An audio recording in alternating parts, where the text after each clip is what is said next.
Alright, so here we are going through a sprint, and as you can see, I shift up into gear 24. My RPM starts to come down dramatically to the point where I'm literally lifting up the trainer, and it ended up dropping down to about 50 RPM. And so I shifted down a gear, and as you can see, my RPMs came back up, and my wattage kind of normalized, I would say. And so as I shift back down, just to kind of recoup after that sprint and figure out kind of what's going on. I end up shifting into gear 19, kind of hovering there for a little bit just to kind of steady my legs. And again, just shifting back down to gear 15, doing about 60-ish RPMs.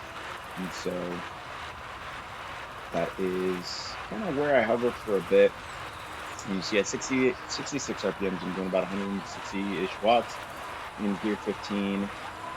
But you'll see that, right now I'm going down a slope, so obviously the wattage is going to change in terms of my resistance is set to my trainer difficulty set to 100%, and so it does become easier for me to um, spin my legs.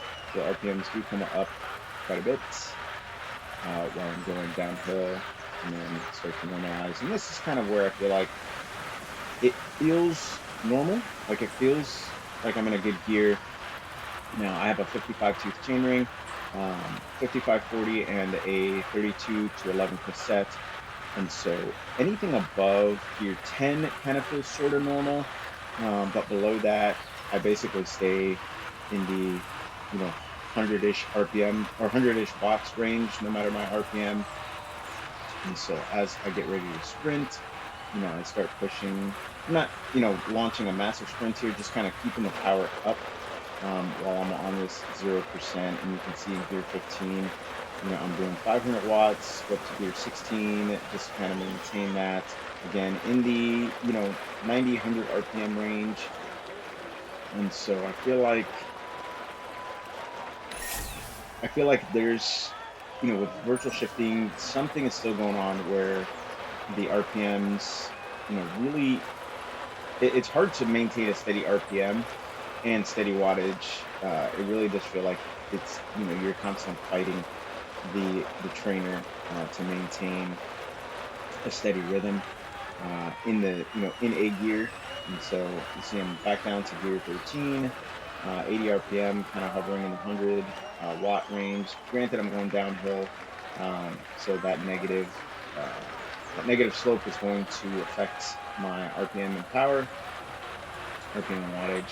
And so this is where I feel like, in gear 13 feels kind of normal. I'm feeling, it's going uphill, feeling the resistance, increase a little bit, feeling my wattage wattage increase a little bit. My RPMs are kind of okay, like they're still lower than what I need them to be for what I typically ride at. I like riding in the 80-ish RPM range. And so as I hit this, 1-2%, again, the wattage goes up, haven't changed gears at all. And so at this point, it feels normal, on these kind of like rolling efforts where I'm, doing a medium pace, medium wattage, it feels good. Um, Briefly jump out of the green jersey there because I change routes or change, where I'm at on the course map. And so this is my last sprint here, just to show the difference between what happened earlier and what happened now. So I realized that I can't go into a sprint going straight up to gear 24 because my trainer basically, it feels like it almost comes to a halt, and then I have to, either give it a couple seconds to relax, or I shift down, it starts to relax, and then I shift back up in order to maintain my effort. And so that's kind of what I do here on this last sprint. You see I'm, in gear 9 doing about 250 watts on that, 1-2% slope. And, in the 200s, again, this is, a good example of how the gear you're in doesn't feel like the wattage you're supposed to be doing. Like it could be, it could vary from terrain to terrain. And so this is kind of, I don't know if it's a virtual shifting thing or it's just the elite virtual shifting, but I feel like the gears aren't matching what it should be. Today I'm in my 55-21 uh, gears in terms of the manual gear, and so I didn't change out of that. I did my best not to mess that up. And so as I get ready to get into the sprint here, I'm just ramping up my RPMs again in gear 9 on 0% slope and doing about just under 200 watts. Where earlier in gear 13 I was doing about the same.